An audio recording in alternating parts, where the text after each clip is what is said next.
My bar mitzvah was a disaster.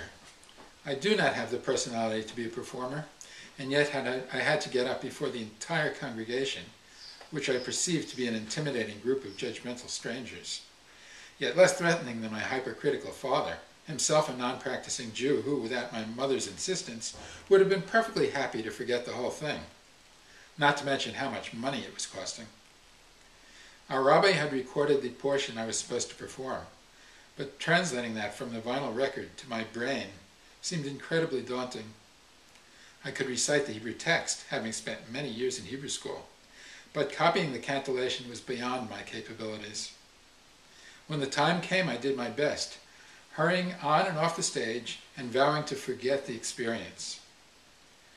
Rather than an event that would bind me to the synagogue and the Jewish community, it precipitated my detachment.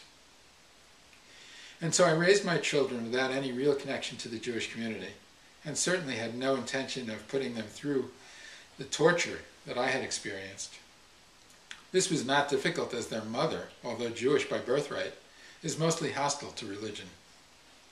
We did have friends who included us in their seders, and we somewhat celebrated Hanukkah as an antidote to Christmas.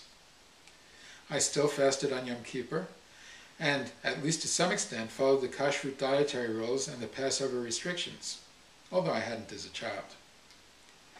It did not surprise me that my daughter married a non-Jew, particularly since he was a technologist of Chinese heritage, a rather similar culture to her own, particularly in terms of respect for learning and reasoning. What did amaze me was that she chose to be married by a rabbi, and later to have a bris for my grandson. Yeah, and you enjoyed that, right? No. No one does.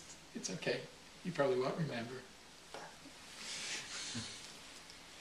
Well, this does not seem so terrible. It seems to me that if I could have turned my traumatic bar mitzvah into a positive experience, things would have gone a lot smoother.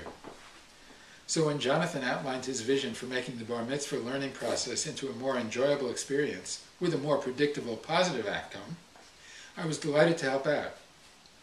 Replacing self-loathing with self-confidence is a noble goal in itself, and creating a lasting bond with the Jewish community a superb bonus.